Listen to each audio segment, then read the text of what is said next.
आप सब ने ये वाले न्यूज तो 100% देखी होगी, जहां पे हमारे नेबरिंग कंट्री बांग्लादेश की प्राइम मिनिस्टर को केवल 45 मिनट्स मिले थे by their army to resign from a post and get out, and she did. Some sources say that she has come to India, right? So now, what is this entire thing all about? How does it relate to India? और अब India को इससे क्या चीज सीखनी चाहिए, ये सारी की सारी चीजें हम इस पर्टिकुलर वीडियो में पढ़ेंगे. लेकिन उसके पहले I'd like to make an important announcement. Maluka IAS has brought in front of you the Shakti batch, जहां पे GS फाउंडेशन और एडवांस दोनों की क्लासेस रहेंगी. 1 घंटे की रोज एनसीईआरटी की क्लास, 2.5 घंटे की जीएस की class in both English as well as Hindi, whatever medium you prefer, by our top mentors. और ये सब कुछ आपको मिलेगा at extremely affordable cost. So don't waste this opportunity and join Maluka IAS today by calling on our registered number, or you can visit any of our offline centers. The batch will start on the 12th of August. तो अब बात करते हैं of this country called Bangladesh. You see, जब भी किसी country में कोई इकोनॉमिक टर्मोइल होता है तो पॉलिटिकल टर्मोइल अपने आप आ जाता है. अब हुआ क्या, हुआ ये कि बहुत सारे स्टूडेंट्स प्रोटेस्ट पे बैठ गए क्योंकि उनको लगा कि उनकी सरकारी जॉब्स जो है वो उनसे छीन ली गई. अब मुद्दे की बात ये है कि शेख मुजीबुर रहमान, जो कि शेख हसीना के फादर थे, he was also called the father of Bangladesh. He was in fact the very first president of Bangladesh. उन्होंने 1971 के लिबरेशन वॉर के बाद क्या किया था, he had introduced a particular reservation clause for the freedom fighters as well as their descendants. He said, आपने हमारे देश के लिए जान दी है, इस वजह से ये देश आपके लिए हमेशा एक नौकरी के लिए ये रिजर्वेशन रखेगा.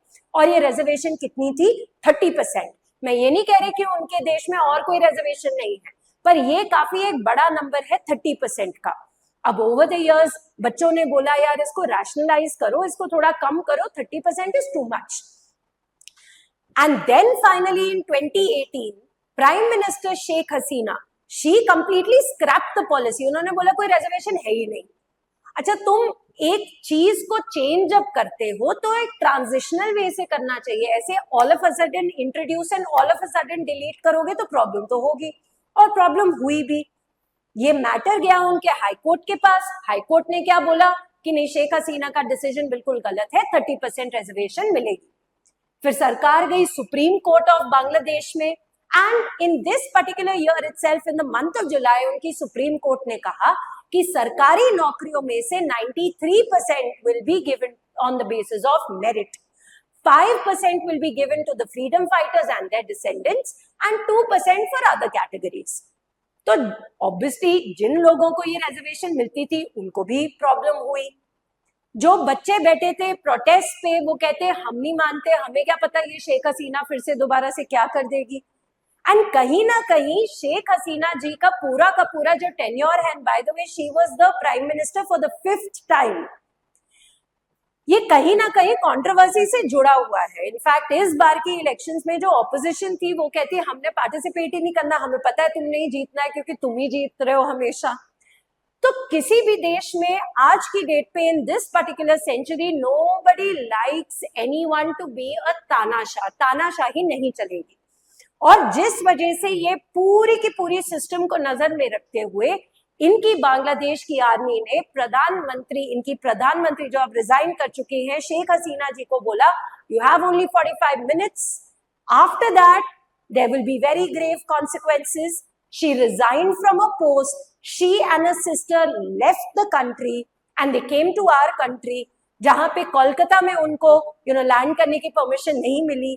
Then they went to UP, उसके बाद they went to Delhi, and then there are talks कि अब ये लंदन जाने वाली है. हमें नहीं पता कि ये कहाँ जाने वाली है, पर हमें ये जरूर पता है कि अब हमारे लिए बहुत बड़े टेक अवेज है एज अ कंट्री. और ऐसा क्यों, ये चीज हम डिस्कस करने वाले हैं इन this particular video. So let's do this, right. So this is the country of Bangladesh. Like I said, authoritarian rule, 5 साल का 5th टेन्योर था उनका ये वाला, राइट. एंड इनके चीफ ऑफ आर्मी स्टाफ वाकेर उस जमान, जनरल वाकेर उस जमान ने ये 45 मिनट्स वाली बात रखी थी, और जैसे ही शेख हसीना ने रेजिग्नेशन दिया, army has made an interim government. Now army making an interim government, interim being the operative word, temporary government. अब बात उठा लो म्यांमार की. वहां पे जब मिलिट्री कू हुआ था तो आपको पता है और मुझे भी पता है कि म्यांमार के क्या बुरे हाल है अभी तक. वो उनकी पॉलिटिकल थ्योरी की बात कर लो, वो उनकी इकोनॉमी की बात कर लो, दोनों का डब्बा गुल है. यही टाइप की चीज अगर हम सूडान में बात करें तो एक इंटरिम ट्रांजिशनल काउंसिल बनाई थी उन्होंने, और बोला था उसके बाद हम डेमोक्रेसी लेकर आएंगे, इलेक्शन करेंगे. वो दिन और आज का दिन, अभी भी वहां पे मिलिट्री रूल है, वो अलग बात है, उधर तो अलग ही सिस्टम चल रहा है. कहीं ना कहीं एक और नेबरिंग कंट्री के ऊपर नजर जाती है तो आ जाता है पाकिस्तान दिमाग में, जहां पे किसी भी प्रधानमंत्री ने कभी भी टेन्योर खत्म ही नहीं किया. उनके साथ तरह तरह के रिजल्ट्स आ जाते हैं और mostly 9 out of 10 times military आ जाती है. अब हम ये बातें इतनी क्यों कर रहे हैं? क्योंकि we were the ones who helped in the liberation of Bangladesh. वो ईस्ट पाकिस्तान होता था, सबको पता है, और हमने उनकी मदद की थी और तो जाके बांग्लादेश बना था. सबसे बड़ा लैंड बॉर्डर जो इंडिया शेयर करती है दैट इज विद बांग्लादेश. और आज की डेट पे any flights coming to and fro from Bangladesh have been stopped for a little while. So this will have an impact on geopolitics and primarily on our country. Let's talk about it. How? Right? So trigger event की बात हमने, job Kota की बात कर ली, 30% के बारे में बात कर ली, द फैक्ट कि इनके फादर ने ये चीज इंट्रोड्यूस की थी वो भी हमने डिस्कस कर लिया, और डिमांड्स भी हमें पता है. Right? This is what was happening. It was a very heart-wrenching entire incident where a lot of students lost their lives. Right? And impact of the crisis इस तरीके से है कि जैसे कि before we talk about this, let's understand a little bit about the geography aspect. So कहीं ना कहीं अगर हम बात करें with respect to Bangladesh, we share the longest land border which is 4096 kilometres approximately. And कौन सी वाली स्टेट्स हैं? There is the state of Assam, state of Meghalaya, Mizoram, Tripura, as well as West Bengal. Right? ये सारी की सारी स्टेट्स हमारी बॉर्डरिंग स्टेट्स हैं. अब आपको भी और मुझे भी पता है कि इनके साथ फ्रेंडली रिलेशन रखना बहुत ज्यादा जरूरी है, क्योंकि कहीं ना कहीं we are sandwich between two countries and both countries want to eat away our territories. कौन से की बात कर रही हूँ? Pakistan and China. और चाइना का ऐसा है कि कहीं पे भी कोई भी प्रॉब्लम होती है तो वो जुक करके आके उधर संभालने की कोशिश करते हैं, बहुत ज्यादा पैसा लगा देते हैं और फिर पोर्ट ले लेते हैं या कोई जमीन ले लेते हैं ऑन लीज. यही तो उन्होंने म्यांमार में भी बहुत ज्यादा अपना इन्फ्लुएंस दिखाने की कोशिश कर रहे हैं और अभी भी कर रहे हैं. कहीं ना कहीं we are also counteracting that. So we have to understand that we need to adopt that policy in a particular way. और अभी हमें ये भी नहीं पता कि एक्चुअली उधर इलेक्शंस होंगे कि नहीं, क्या वहां पे मिलिट्री रूल ही चलेगा. अच्छा, जब भी कोई कंट्री, कोई लोग, कोई इंसान अगर एक बैड पोजीशन में होता है, एक वल्नरेबल स्टेज में होता है, तो उसको कहीं ना कहीं बहलाना फुसलाना बहुत इजी हो जाता है. So in this impressionable time, how will India decide what to do and what not to do? That is very, very important for us. So a shift in foreign policy is going to make sure कि हमें भी कहीं new navigation करने पड़ेंगे diplomatic relations के. हमारी Ganga water treaty से लेके, हमारी बॉर्डरिंग स्टेट से लेके बहुत सारी चीजें हमें नजर में रखनी पड़ेंगी. और जो नई सरकार बनेगी या फिर अगर ये इंटरिम सरकार ही है तो उनकी क्या अपेक्षाएं रहेंगी, वो बहुत जरूरी है हमारे देश को समझना. रीजनल स्टेबिलिटी के लिए ये बहुत ज्यादा जरूरी है. Bangladesh has always it was a given fact that अच्छा बांग्लादेश है, they are always going to support us, and they did, and that was very important for regional stability. But now how is that going to change? That is also another very pertinent question. Economic implications. अभी इतने अच्छे relation है, trade के भी बहुत बढ़िया relation है, investments भी बहुत हो रही है, हमने भी बहुत इन्वेस्ट किया है वहां पे, उन्होंने भी हमारे साथ बहुत ट्रेड किया है. तो How will that be impacted? Will it continue? Will it not continue? And it should continue, but how are we going to make sure that it remains the same or becomes better? काफी सारे, like I said, India has been involved in many infrastructural projects, जैसे India Bangladesh friendship pipeline project भी था बड़ा recently in news. तो ऐसे करके एक नहीं, बहुत सारे ऐसे प्रोजेक्ट्स हैं. सो वो भी देखना पड़ेगा, राइट? द मैत्री ब्रिज. अगर हम सिक्योरिटी बॉर्डर इश्यूज की बात करें तो बॉर्डर मैनेजमेंट करनी पड़ेगी. अभी नई वाली जो सरकार आएगी या फिर वो इंटरिम गवर्नमेंट आएगी, it's not a given fact कि बांग्लादेश के लोग बहुत खुश हो जाएंगे. अभी तो लग रहा है, आगे जाते हैं अगर अच्छा है तो बहुत बढ़िया बात है, अगर नहीं है तो इनफ्लक्स ऑफ माइग्रेंट्स फिर से होने लग जाएंगे. अभी तो हम लोगों ने सिटीजनशिप अमेंडमेंट एक्ट को एनफोर्स करके कुछ इलीगल माइग्रेंट्स को सिटीजनशिप दी है. अब दोबारा से ये चीज हम कैसे करेंगे, being the most populous country? So border management is also very important. कहीं ना कहीं, like I said, जब vulnerability आ जाती है, जब shift in political theory आती है, तो terrorism और insurgency भी बढ़ती है.